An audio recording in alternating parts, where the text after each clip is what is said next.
Morning student. मैं doctor Vijay Kumar, assistant professor, government girls college Shahpura.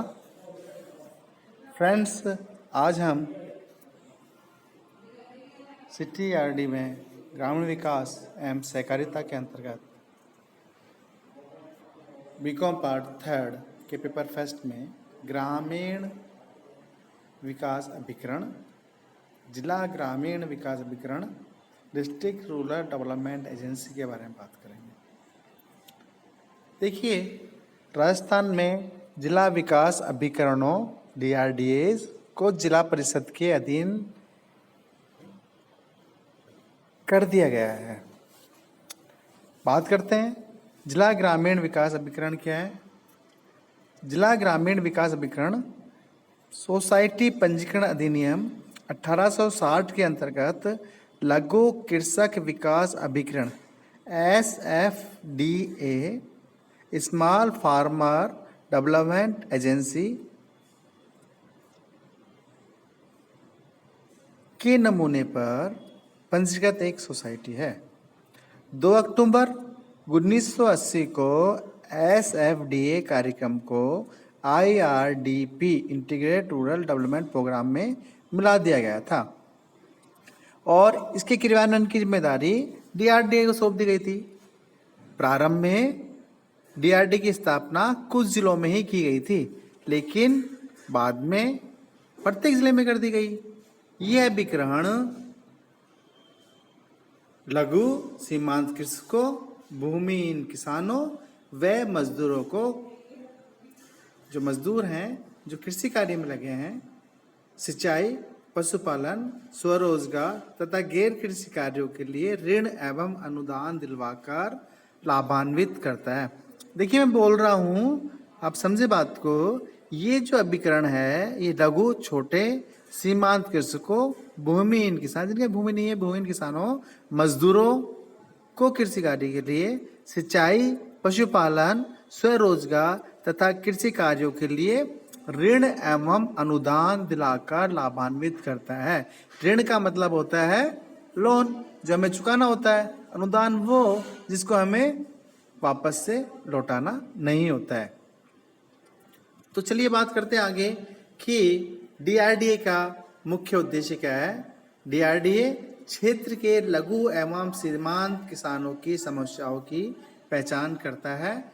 इन समस्याओं के हल के लिए विनियोग एवं उत्पादन संबंधी योजनाएं बनाता है। इन्वेस्टमेंट एंड प्रोडक्शन संबंधी योजनाएं वो बनाने का कार्य करता है। निजी और सरकारी एवं स्वैच्छिक संगठनों तथा सरकारी विभागों के सहयोग से योजनाओं का क्रियान्वयन करता है। DRDA योजना इम्प्लीमेंटेशन करता है। कैसे करता है? निजी क्षेत्र के लोग मिला लिए, अर्ध सरकारी लोग मिला लिए, स्वैच्छिक संगठनों मिला लिया और सरकारी जो विभाग होते हैं, गवर्नमेंट एजेंसीज, उनका सहयोग प्राप्त करके वो अपनी योजनाओं का क्रियान्वयन करता है। और बाद में क्या करता है? योजनाओं की जो प्रकृति होती है उनकी वो समीक्षा करता है। तो DRDA अल्टीमेटली योजनाओं की समस्या भी करता है। अब बात करते हैं DRDA के कार्य की, DRDA गठन की बात करते हैं। तो DRDA के कार्य एक संचालक संगठन द्वारा चलाए जाते हैं। गवर्निंग बॉडी है, गवर्निंग बॉडी के द्वारा ही DRDA का संचालन किया जाता है। अब बात करते हैं कौन कौन आता है DRDA के अंदर। देखिए, DRDA के अंदर, DRDA संगठन के अंदर कलेक्टर है या जिला प्रमुख। जिले का जो प्रमुख होता है, राजनीतिक व्यक्ति, वो जिला प्रमुख है। जिला प्रमुख किसके अंदर आता है? जिला परिषद का प्रमुख, है ना, जिला प्रमुख। और जो DRDA कलेक्टर होते हैं वो जिले के मालिक होते हैं। तो जिला कलेक्टर और जिला प्रमुख होते हैं। एक तो राज्य सरकार का एक प्रतिनिधि होता है, राज्य सरकार उसके अपने यहाँ से नॉमिनेट करके भेज देती है। केंद्र सहकारी बैंक का अध्यक्ष, सेंट्रल कोऑपरेटिव बैंक का अध्यक्ष या प्रतिनिधि। देखिए, सेंट्रल कोऑपरेटिव बैंक कहाँ है? Central cooperative bank district level पे है, CCA, central cooperative bank, CCB, ठीक है। ये कोऑपरेटिव बैंकिंग की जिला स्तर पर चलाई जा रही योजना है, बैंक है, जिसका अध्यक्ष कौन होता है? केंद्रीय सहकारी बैंक। भूमि विकास बैंक का प्रतिनिधि, जिला प्रमुख या उसका प्रतिनिधि।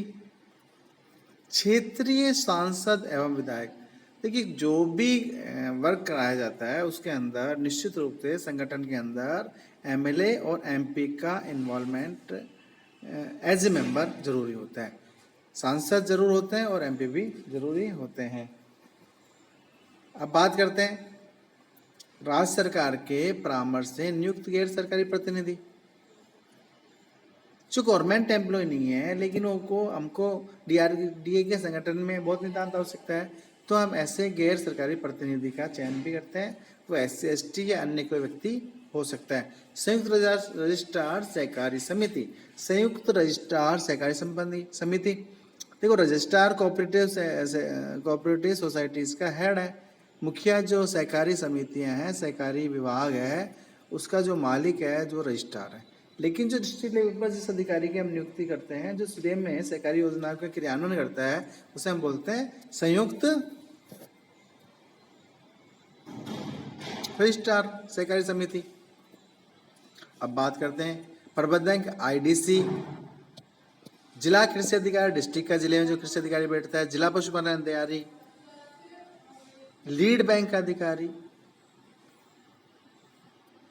पीडी परियोजना प्रोजेक्ट डायरेक्टर और 5-6 व्यक्तियों की एक छोटी समिति का भी निर्माण किया जाता है, जो विभिन्न कार्यक्रमों की समीक्षा करती है और हर माह बैठक आयोजित करती है। आगे बात करते हैं हम कि जिला विकास अभिकरणों के प्रमुख कार्य क्या है। तो देखिए, जिला विकास अभिकरण के प्रमुख कार्य दो हिस्सों में बटे हुए हैं। एक तो प्रमुख कार्य और एक अन्य कार्य। तो देखिए, हम बात करते हैं प्रमुख कार्य की। प्रमुख कार्य में हम निम्नलिखित कार्य करवाते हैं। मैंने आपको फिगर में दिखाया स्क्रीन पे 1 2 3 4 5, आप इनको लिख लीजिएगा। एक नंबर पे बात कर रहे हैं हम कार्यक्रम के बुनियादी मापदंडों और आवश्यकताओं के बारे में जिला स्तर पर तथा खंड स्तर की एजेंसी को सूचना देना। जिला स्तर मतलब डिस्ट्रिक्ट लेवल पर, खंड मतलब ब्लॉक लेवल पर उपखंड अधिकारी बैठते हैं, SDM बैठते हैं। स्तर को सूचना देना, उन कार्यों की सूचना देना जो इन अभिकरणों द्वारा किए जाते हैं। बुनियादी आवश्यकताओं के बारे में, कार्यक्रम की बुनियादी आवश्यकता के बारे में जिला स्तर पर तथा खंड स्तर की एजेंसी को सूचना देना और कार्यों की सूचना देना जो इन अभिकरणों द्वारा चलाए जाते हैं, किए जाते हैं। सर्वेक्षणों का समन्वय करना, खंडों की भावी योजनाएं और वार्षिक योजना तैयार करना, ब्लॉक्स की एनुअल प्लान तैयार करना और अल्टीमेटली जिले का एनुअल प्लान तैयार करना। कार्यक्रम की प्रभावशीलता को सुनिश्चित करने के लिए इसका मूल्यांकन और निगरानी करना। कोई भी कार्यक्रम आपने आयोजित किया, कोई भी कार्यक्रम बनाया, तो उसकी इम्प्लीमेंटेशन के साथ उसकी निगरानी बहुत जरूरी है। निगरानी के साथ इवैल्यूएशन मूल्यांकन बहुत ही जरूरी है। क्षेत्रीय और अंतर विभागीय समन्वय और सहयोग प्राप्त करना। 5वें रूप में लिखेंगे हम, कार्यक्रम के अंतर्गत प्राप्त उपलब्धियों का प्रचार करना और कार्यक्रम के बारे में लोगों में जागरूकता पैदा करना। ये हो गए इसके मुख्य कार्य। अब बात करते हैं अन्य कार्यों के अंदर जिला अभिकरण द्वारा अन्य कार्य किए जाते हैं, जैसे लाभार्थियों का चयन करना। यह व्यवस्था की गई है कि विवादों के मामले में DRDO का परियोजना निदेशक और ब्लॉक डेवलपमेंट अधिकारी BDO के परामर्श से निर्णय लेने का अंतिम अधिकार होगा। इन दोनों को निर्णय लेने का अंतिम अधिकार होगा। चयन किए गए परिवारों के लिए योजनाओं के चयन की देखरेख करना, जनसंख्या, संसाधनों, प्रशिक्षण, सुविधाओं और बाजारों के आधार पर गांवों के कर्मचारियों के पास उपलब्ध सूचनाओं की सहायता के लिए कार्यकुशलता का अध्ययन करना अपेक्षित है। इसके अतिरिक्त कच्चा माल, विपणन सुविधाएं, प्रौद्योगिकी आदि की उपलब्धता की देखरेख किए जाने की आवश्यकता है। निवेश के आकार की निगरानी करना, क्योंकि कम निवेश के कारण प्राय क्या होता है, गरीब परिवार गरीबी की रेखा को पार नहीं कर पाता है। भावी योजनाएं, वार्षिक कार्य योजनाएं और उन्हें तैयार करना और उन्हें उचित मंचों से अनुमोदन करवाना।